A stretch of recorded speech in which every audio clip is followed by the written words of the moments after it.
Well, hello there, gentlemen, and welcome to Gentleman's Carry. My friends call me Junior. Now, before we get started on this here bean, be sure to subscribe to the channel, as it helps the channel grow. And be sure to smash that there like button, smash it nice and hard, as it tells YouTube you like this here gentleman's work.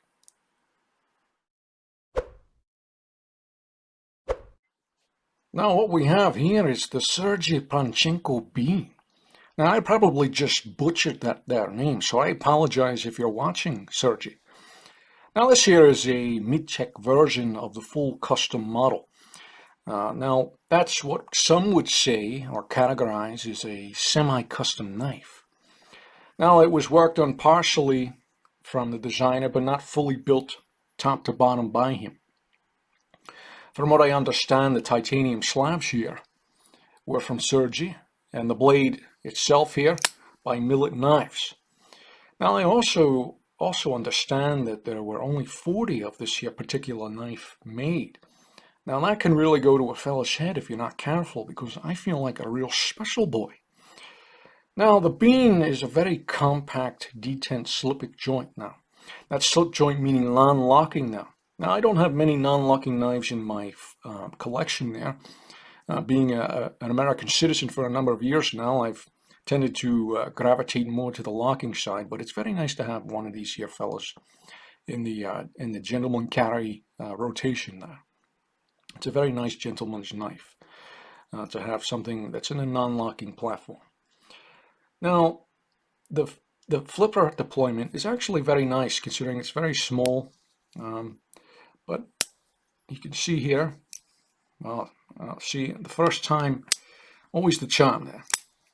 Now, it's not like most other flippers that I have where you're using your entire wrist to open the knife. Now, considering it's smaller, you're using mostly just your finger there. Now, you can use your thumb. I've used my thumb here a number of times, and also the index finger.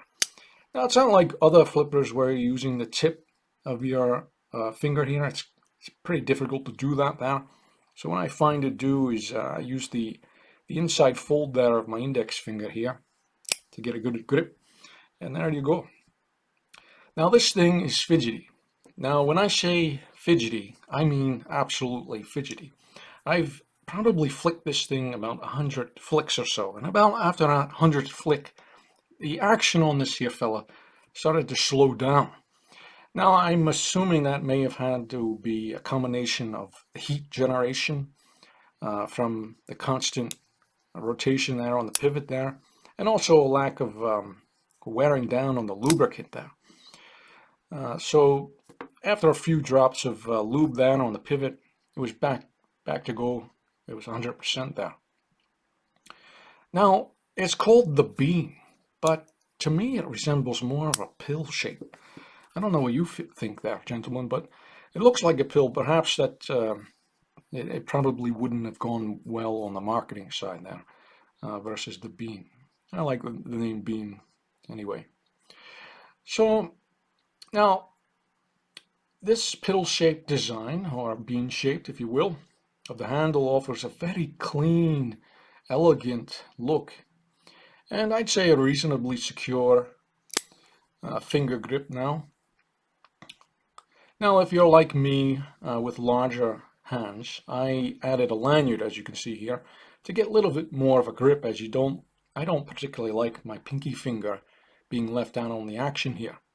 So I generally like to add a little bit of a lanyard there to give a little bit more of a secure grip, especially when opening this here fella, because I tend to find that the last two fingers, because you have to be lower there with your hand, lower on the handle here in order to get your finger here. So I find that the ring finger and your pinky finger are pretty much off the slab. So in order to deploy the blade. So now if you add a lanyard, be aware you won't be able to get a standard 7-strand through that tiny little hole here. Now it's a standard 7-strand type 3 550 paracord. Now this here paracord or lanyard hole is on the smaller side. So I had a little bit left of some cord here, and I I did try to get that 550 through it, and it was not a fun project indeed. So there's no way of getting that through there.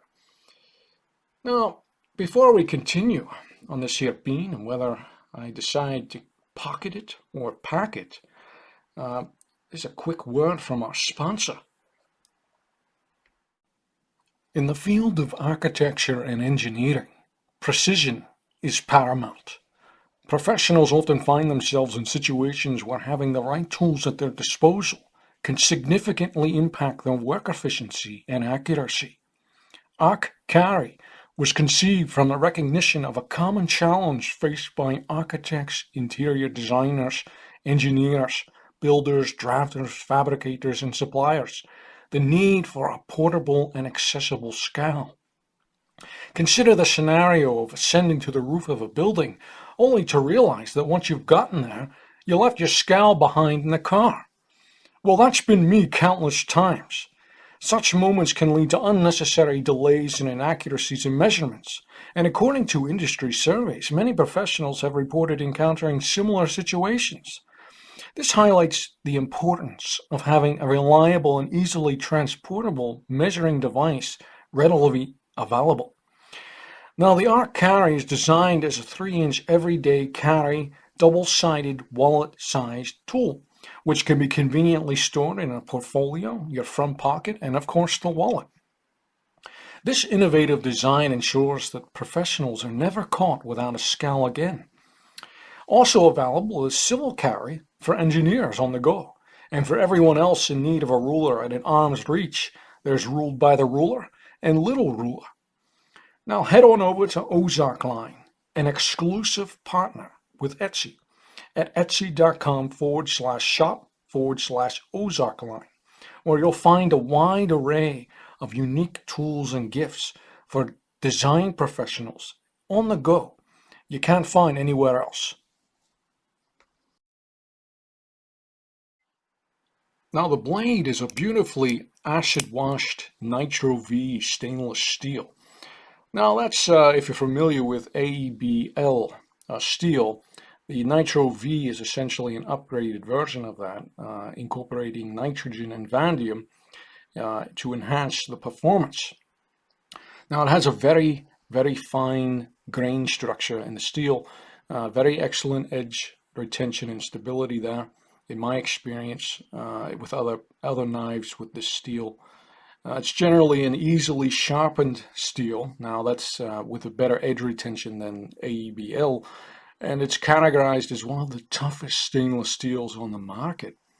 Now I'd say it's a tough steel, absolutely. It's a great steel overall around, and this is very good steel for a smaller knife like this as a gentleman's carry knife. This particular model also, as you can see, is the harpoon style. Now I've seen this model also in the secondary market with a cleaver blade design. I'm not sure if that included the 40 overall of the particular model made, or that was an extra 40 made of the cleaver blade design. Now the operation is very smooth. It's riding on nylon washers now with a solid detent. Beautifully handed there with one operation. I've been just using one hand overall. My distance here between the cameras is a little slow, so if you see my deployment is a little lacking there on the flipper, it's not the knife's fault. It's the distance here I have. I'm working a little tight here. But overall, it's fantastic. Fantastic fidgety little knife here that's been in my hand ever since I've gotten it.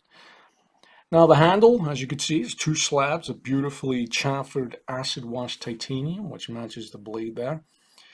Now they're fashioned only in 2 locations here. One is the pivot location, and one is the back here with only a single barrel back spacer. Now, when I first received my bean, I noticed that the blade actually was hitting the slab when I was closing it. And I found that actually just by tightening the pivot there, it actually pulled the blade centered more.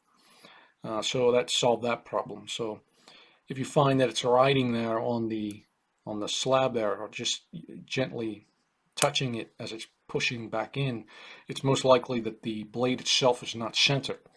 So if you just tighten the pivot, it should fix the problem there.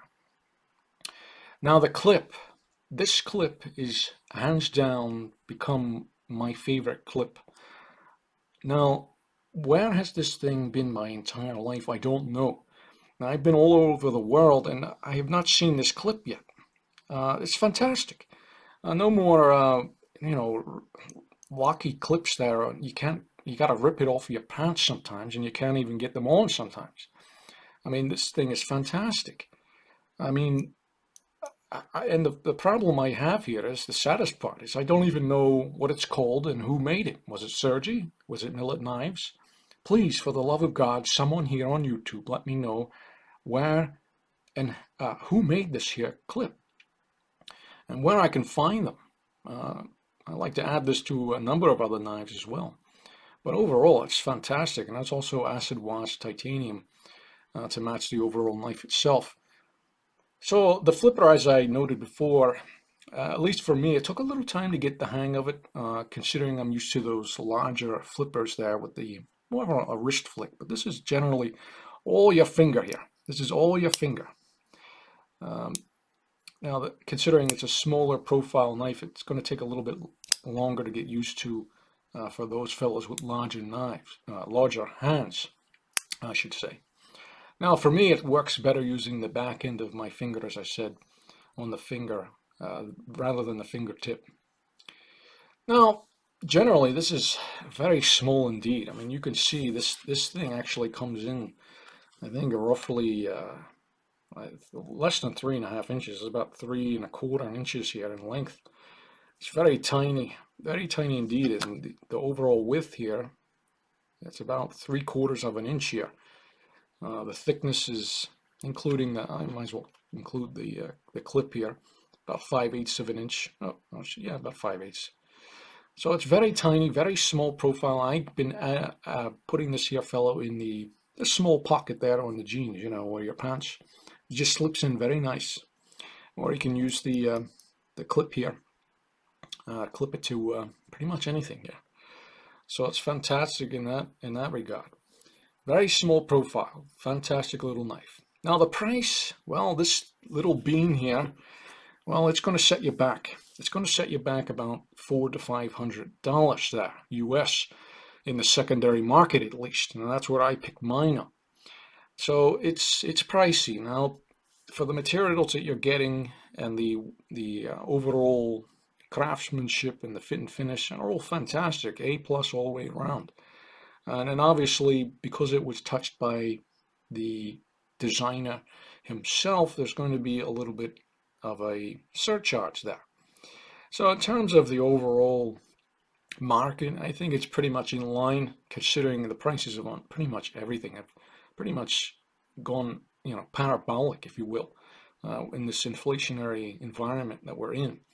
So considering what you're getting, I find it, and I think it's always personal preference and choice. It's worth what someone will pay for it, right? And I did pay for this, about $400. So I think it was worth it for me. Now, that all being said, am I pocketing it or am I packing it? Well, it's been in the pocket and it's going to stay in the pocket.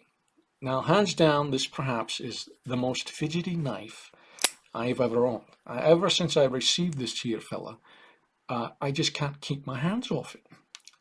It's a great little gentleman's carry knife, and it's fun to boot.